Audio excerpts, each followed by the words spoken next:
Мэдээллийн дайнд Монгол үндэстэн ялж үлдэх ёстой гэж хэвлэл мэдээллийн салбарын талаар өөрийнхөө санаа бодлыг илэрхийлж ирсэн.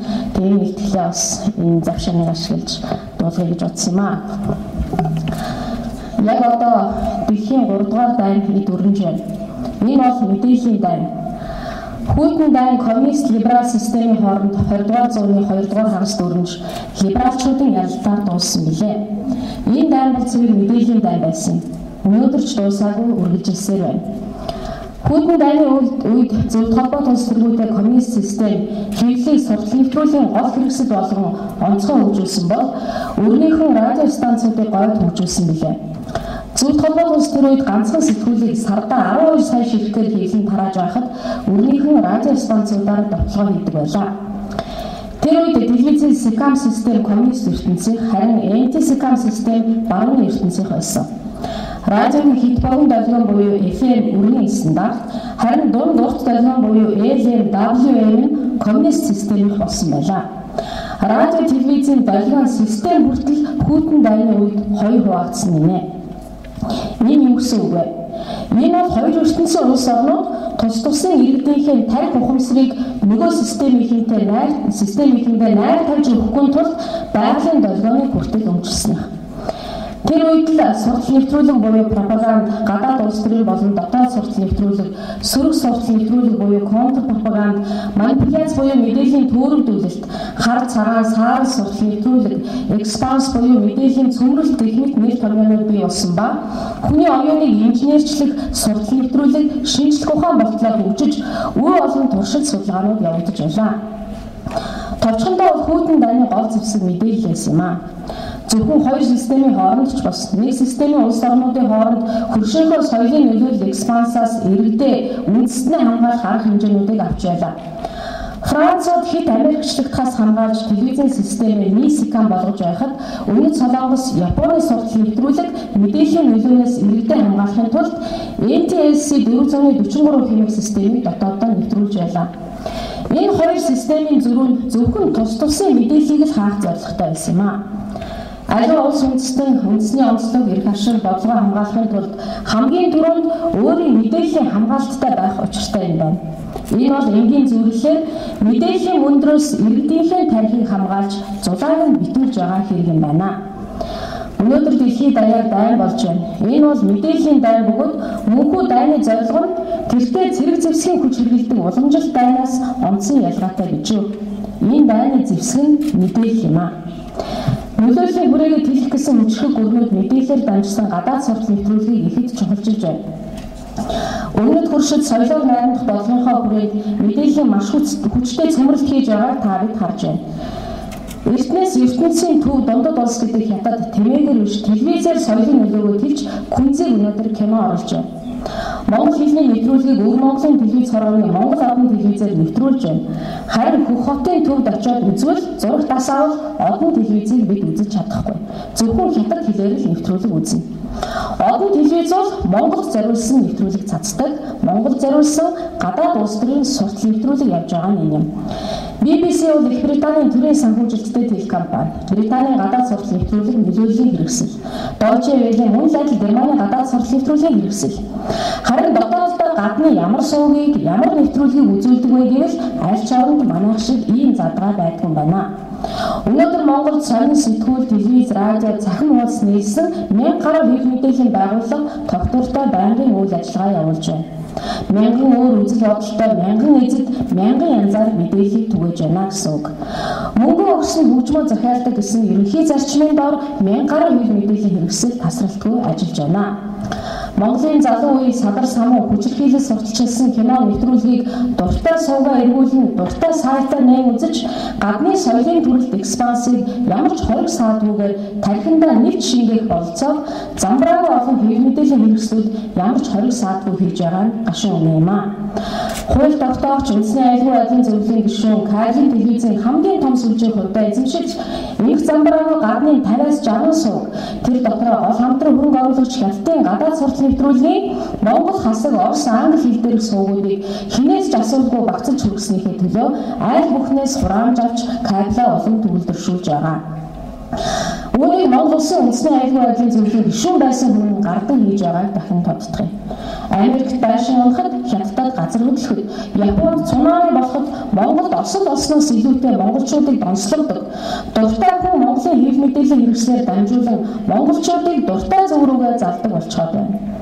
Мэдээллийн хор Улаанбаатарын утаанаас ч илүү монголчуудын тарих оюуныг хордуулж байна.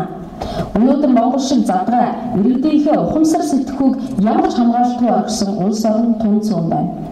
Хүйтэн дайнд төгсгөл Монгол улс ялагдагчдын тоонд орсон. Хүйтэн дайнд, үзэл сурталын дайнд ялагдсан.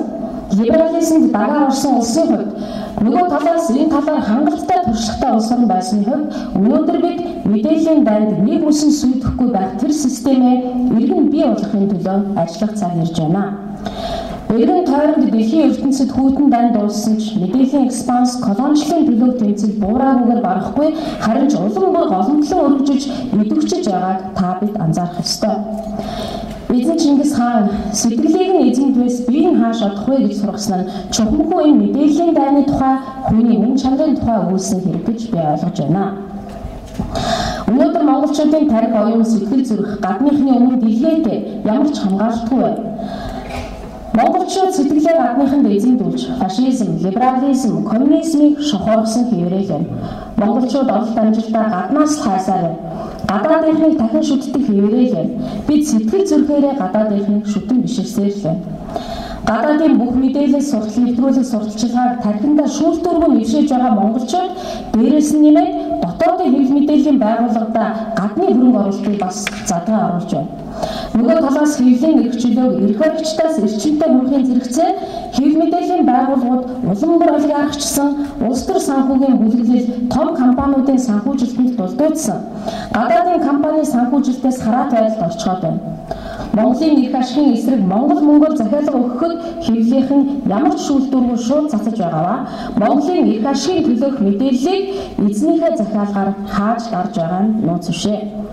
Мөнгийг нь аваад Монголын эсрэг хийж байгаа нэвтрүүлгээ цацахтаа хамгийн шударгадаа төлбөртэй нэвтрүүлэг гэсэн тийдрийг дэлгэцийнхаа болонд байрлуулдаг. Хамгийн олон мэдээллийн хэрэгсэлтэй бөгөөд түүгээр нь мөнгөө л өгсөн бол хэн ч юу ч ярьж болдог байдлыг хэвлэлийн эрхчлөө маш сайн хөгжсөн орн гэж хөөрөгдөөд хэн юу дуртайгаа хийж олж байгаа ийм нөхцөлд телевизүүдийн тоог цөөрүүлэх шаардлага гарч ирж байна гэж үзэж байна. Мэдээлэл мэдлэг өгөхөөс илүүтэй нөлөөлөл болсон байна. Хүн төрлөختөн түүхэн туршдаа солилцсон бүх мэдээлэлтэй тэнцвүүц мэдээллийг ердөө сүүлийн 5 жил солилцсон гэсэн тооцоог эрдэмтэд гаргажээ. Мэдээллийн хаалт хориггүй, замбраагүй, буруу нөлөөлөлтөд урсгал монголчуудыг манкурт боол болгон хувиргаж байна. Манкурт боолыг яаж бий болгодог вэ? Олсны хүний үсийг нь хусаад дөнгөж алсан хоньны ширээр орооход хоньны ус дотгошоо ургаж хүний тархийг нийт торлон хэрдэг юм байна. Ийм бол эзнийхээ тушаалыг л зөвхөн биелүүлдэг сэтгэл чадваргүй, өөрийн ухамсаргүй хүн биш амьд бараа болгон хувирдаг байна. Яг үүн шиг өнөөгийн монголчуудын тарих руу үе олон мэдээлэл яг хоньны нооснд шурган орж өөрийн бодлоггүй, өөрийн үнэт зүйл үзэл санаагүй манкурт боол болгон хувиргаж байна. Тиймээс энэ салбарт хамгийн түрүүнд хийх ёстой зүйл бол гадаадын хөрөнгө оруулалтыг хязгаарлах. Харин шашин сурталчилдаг, цагаан хоол сурталчилдаг, Хятадын, Оросын, Америкийн бас хаанхан тодорхойгүй эзэнтэй олон телевиз хэтэрхий чөлөөтэй ямар хямралтгүй ажиллаж байна. Англи, Орос, Хятад, Герман хэлээр нэвтрүүлгээ явуулдаг олон радио станцууд гаднаас биш бүр дотоодоос нэвтрүүлгээ цацаж байна. Хоёрдугаар гадаадын мэдээллийн экспанс суртал нэвтрүүлгээс гадна дотоодын манипуляц мэдээллийн төрөлдөлт хийж үнэн бодит тус мэдээлэл дамжуулдаг хэсэг бүлгийн эрх ашиг төлөвчдийг мэдээллийн хэрэгслийг цөөнхийн эрх мэдлээс салгаж нийтийн өмчт онгойлсон байдлаар зохион байгуулах шаардлагатай гэж үзэж байна. Мөнхтэй бол дуртай хүн хэв мэдээллийн хэрэгслийг төдийгүй мэдээллийг нь өмчилдөг. Олон нийт ямар мэдээлэл авах эрхтэй эрэхгүйг шийддэг. Сэтгүүлч ямар мэдээллийг яаж олон нийтэд хүрэхийг зааруулдаг. Өөрийн дураар Монгол хүний оюун тархинд шууд халдаж болдог эрхчлөө нэртэй боолчлыг халах шаардлага Монгол үндэстний өмнө тулгарсан гэж бодож байна. Хэвлэлийн салбарыг либералчлах, хэвлэлийн эрхчлөөг хангах нь зүйтэй. Гэвч үүгээр халахвчлан хүсэл зорилгоо олон нийтэд тулгын хүлээлгэх ёсгүй. Хэвлэл мэдээллийн хэрэгсэл эздэх боловч хэвлэлийн эрхчлөө нь ард түмнийх байдаг. Мэдээлэл түгээхэд ашиглаж байгаа техник хэрэгсэл байр байшин эзэд өмчилж болох боловч мэдээллийг өөрийг нь мөн түүнийг түгээж байгаа аарын болгоныг мэдээллийг түгээдэг сэтгүүлчдийг тэдний оюун ухамсар итгэл үнэмшлийг эзэд өмчилж болохгүй юм аа. Энэхүү ялгаа заагийг тодруулан зохицуулахын тулд аль ч мэдээллийн хэрэгслийг олон нийтийн өмчт давмгаалсан байдлаар зохион байгуулах хэрэгтэй гэж үзэж байна. Гадаадын суртал нэвтрүүлгийн зорилготой мэдээллийг хатуу хянах ёстой ч дотооддоо хэвлэлийн эрх чөлөөг өргөжүүлэх, мэдээллийн урсгалыг цөөн эзэдийн биш, олон нийтийн хяналтанд шилжүүлэх, ил тод байдлыг хэвлэлээр дамжуулан улам дэлгэрүүлэх нь зүйтэй юм аа. Харийнхан Монголд илүү эрхтэй гэсэн нэвширсэн ойлголтыг ялангуяа мэдээллийн салбарт хамгийн түрүүнд үгүй болох ёстой. Гаднаас мянгаар нь ажилчид оруулж ирээд нэг л мэдэхэд монголчуудыг эзлэх гэж байна гэлцэж байх зур ямар ч шүүлтүүр цензуургүй мэдээлэл ямар ч хаалтгүй орж ирээд та бидний залуу үеийнхний оюун тархийг хордуулан ховстон эзэлж байгааг анзаарахгүй байж болохгүй. Интернетээс хүчирхийлэл садар самныг сурталчилсан сайтуудыг хаах нь эрх чөлөө богдуулан хааж байгаа хэрэг огтоос биш юм аа. Бидний оюун тарих бол хогийн сав биш ээ. Мэдээлэлт ч бас үндэсний эрх ашигын шүүлтүүрээр хандцгаая. Арилжааны сувгуудаар залуу үеийн ёс суртахуун оюун санаанд гажмөлөө үзүүлэх нэвтрүүлэг гарахаас сэрэмжлэн хэвлэл мэдээллийн хэрэгслийн дэргэд олон нийтийн зөвлөл байгуулан ажиллах шаардлагатай болж байна. Хэрэв мэдээллийн энэ дайнд Монгол үндэстний оюун санааг сүрүүлэлгүй авч үлдэж чадхаваас бид ялах учиртай. Давшилт хийж чаддаггүй юм а гэхэд ухралгүй хамгаалж ядаж Монгол үндэстэн ард иргэдээ эрүүл тарихтай авч үлдэх ёстой шүү. Дэлхийд даяар таран суусан 10 сая монголчуудын гал голомт болсон 3 сая монгол хүний оюун санааг энэ дайнд алдахаас бид Монгол үндэстний өмнө хамгийн том нэмэлт хийсэн ялаа хожим юугаарч цайруулах аргагүй болно. Мэргэжил нэгт эрхэм амт нөхдөө Монгол аван өнөөдөр амаргүй хүнд цаг үедээ тулгараад байна. Санхүүжүүлэгч эзэнд үнэмшүүлдэхүү итгэл үнэмшлийнхээ төлөө явах уу гэдэг асуулт хамгийн их тулгардаг мэргэжил бол сэтгүүлч гэж би боддог. Чухам энэ үед гаргаж байгаа хувь хүний шийдвэрэл таныг эзний хотч нохоо үлдэхүү нийгмийн тэргүүлэн чиглүүлэгч сэхэтэн байх уу гэдгийг ялгаж харуулна. Өнөөдөр нийгмийн байгаа байдал өдөр ирэх бүр улам олон хүнд ийм тулгалтыг хийх байхаа.